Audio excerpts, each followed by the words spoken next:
Hello everyone, जय हिंद। मैं अंकित चंद्रा आज वर्ल्ड फूड डे के अवसर पे फूड और एग्रीकल्चर के बारे में बात करने आया हूँ। आज मैं बात करूंगा कि क्या अहम रोल होता है फूड का हमारी जिंदगी में।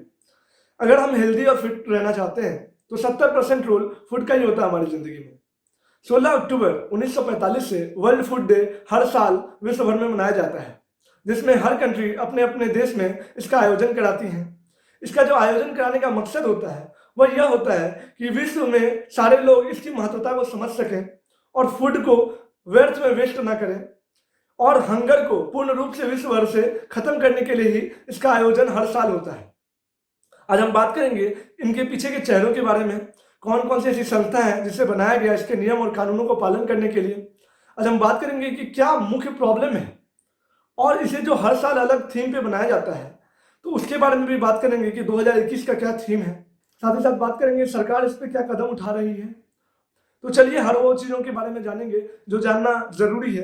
और अगर वीडियो पसंद आए तो ज़्यादा से ज़्यादा लोगों तक शेयर करें ताकि मेरे वीडियो बनाने का मकसद पूरा हो सके और ज़्यादा से ज़्यादा लोगों तक ये इन्फॉर्मेशन पहुंचे।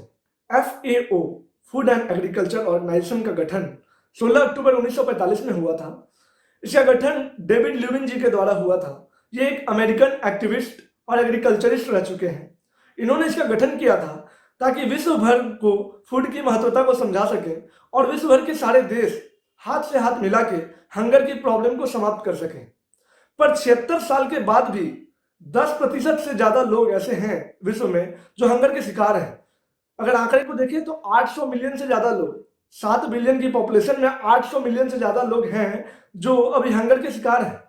इसे कैसे दूर कर सकते हैं? अगर हमारे मन में ऐसा प्रश्न आ रहा है कि शायद इतना उत्पाद नहीं होता होगा इसीलिए इतने लोग भूखे रह रहे हैं, ऐसा नहीं है। जितना उत्पाद होता है उतना सफिशिएंट होता है सारे लोगों को फीड करने के लिए, और कुछ स्टोर भी कर सकते हैं हम लोग। फिर भी इतने हंगर की प्रॉब्लम क्यों है? तो ऐसा क्यों हो रहा है? बहुत सारे ऐसे लोग हैं जिनके पास लैंड नहीं है और उतने पैसे भी नहीं है ताकि वो बाय कर सके, तो इसलिए भी वो खरीद नहीं पाते हैं और भूखे रह जाते हैं। तो इसके लिए बहुत सारी NGO और चैरिटी बनाई गई और विश्व भर में इसको फैलाया गया ताकि सारी कंट्री से जुड़े और इस चैरिटी को बढ़ावा मिले और कोई भी लोग भूखा ना सोए। चलिए अब जानते हैं कि आखिर बड़ी प्रॉब्लम है क्या। भारत को देखें तो भारत में 1.3 बिलियन पॉपुलेशन है, जिसमें 14% से ज्यादा लोग ऐसे हैं जो कि हंगर का बहुत बड़े शिकार हैं। ये क्यों है? अगर हम देखें तो एक साल में भारत में 7 करोड़ टन से ज्यादा खाना वेस्ट होता है, यानी जितनी उत्पाद होती है उसके 40% वेस्ट होता है। और इंडिया और चाइना को मिला दें तो 9 करोड़ टन खाना चाइना में वेस्ट होता है और 7 करोड़ टन खाना इंडिया में वेस्ट होता है साल भर में। इस दोनों को अगर मिला दें तो वर्ल्ड की टोटल पॉपुलेशन जो भी हंगर का शिकार है वो फीड हो सकते हैं इतने खाने से। तो ये कितनी बड़ी प्रॉब्लम है। जो हम खाना वेस्ट करते हैं उससे सारे लोग फीड हो सकते हैं। तो इसे कैसे सुधारा जाए?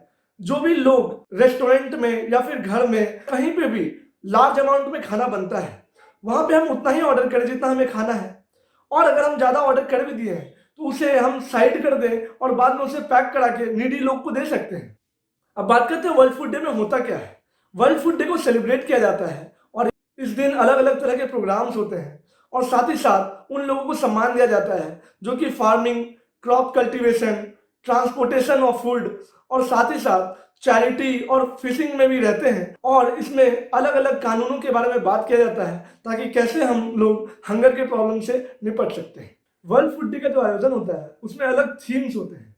2020 को जब 75 साल वर्ल्ड फूड डे का कंप्लीट हुआ था उसमें जो थीम था वह था grow, nourish and sustain together, और जो 2021 का यानी इस साल का थीम है वह है safe food for the healthy tomorrow. तो इससे हम अनुमान लगा सकते हैं कि हमें फूड को सेव करना चाहिए। मैंने कुछ कारण आपको बता दिया जहाँ जहाँ हम फूड को वेस्ट करते हैं और उसे कैसे सही से इस्तेमाल कर सकते हैं। अब जानते हैं जो सबसे बड़ी प्रॉब्लम है वो क्या है। वह है जो नॉर्मल लाइफ में हम लोग बहुत ज़्यादा बिजी रहते हैं अपने कामों से और अपने हेल्थ पे ध्यान नहीं देते हैं। तो इसलिए जिन लोगों को पैसे की दिक्कत नहीं भी है वो भी आजकल हेल्दी नहीं है। वो या तो ओबेसिटी के शिकार हैं या फिर अंडरवेट रह जाते हैं। अगर हम देखें तो विश्व भर में 2 बिलियन पॉपुलेशन ऐसी है जो ओबेसिटी का शिकार है और 491 मिलियन ऐसे पॉपुलेशन हैं जो कि अंडरवेट रह जाते हैं। ऐसा क्यों होता है? क्योंकि हम रोजमर्रा जिंदगी में इतने बिजी रहते हैं कि हम अपने खाने पे ध्यान नहीं देते हैं और हम जंक फूड ज़्यादा खाते हैं बजाय हेल्दी फूड के। और जंक फूड हमें टेस्टी भी लगता है और चीप में भी मिलता है, इसलिए भी हम उसे जल्दी खा लेते हैं और हम ध्यान नहीं देते हैं कि उससे हम कितना ज़्यादा फैट गेन कर लेते हैं और ओबेसिटी का शिकार हो जाते हैं। और कुछ लोग को तो टाइम नहीं मिलता और सही टाइम इंटरवल पे वो खाना नहीं खाते हैं, इसके कारण वो अंडरवेट रह जाते हैं। अब जानते हैं कुछ इंटरेस्टिंग फैक्ट के बारे में। जैसे 80% वाटर आलू में होता है और चॉकलेट जो है एंशिएंट टाइम में करेंसी के तौर पे यूज होता था मैक्सिको में, और चीज़ जो है वो विश्व भर में सबसे चोरी करने वाला खाना है। साथ ही साथ जो बनाना है उसमें 60% मतलब 60% बनाना में जो डीएनए होता है वो इंसान के डीएनए से मैच करता है। अब जानते हैं कि बहुत सारी ऐसी महिलाएं हैं जो गर्भवती रहती हैं, उनके बच्चे का जो मौत हो जाता है उसमें 45% ऐसे बच्चे हैं जो अंडर नरिशमेंट के कारण उनकी मौत हो जाती है। तो क्या ये हमारा कर्तव्य नहीं बनता कि उन महिलाओं को अच्छा से नरिश्ड किया जाए? इसके लिए भी बहुत सारे एनजीओ हैं, पर उनकी ट्रस्ट को हम फंड कर सकते हैं।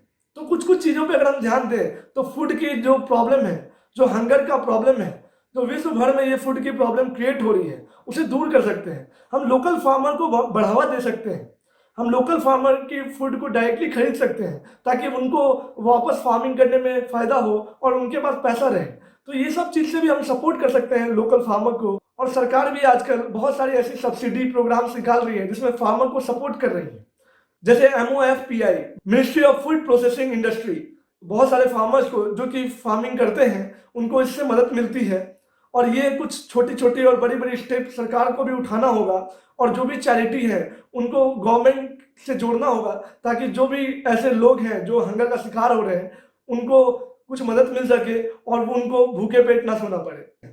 तो ये कुछ रहा मेरा इन्फॉर्मेशन, जिससे हम हंगर को पूर्ण रूप से विश्व और भारत से हटा सकते हैं और ये बहुत बड़ी समस्या को खत्म कर सकते हैं। अगर आपको मेरा कंटेंट पसंद आया तो प्लीज़ सब्सक्राइब कर दीजिए। तो देखते रहिए लग्जरियस इन्फॉर्मेशन मेरे साथ। भारत माता की जय, जय जवान, जय किसान, जय विज्ञान।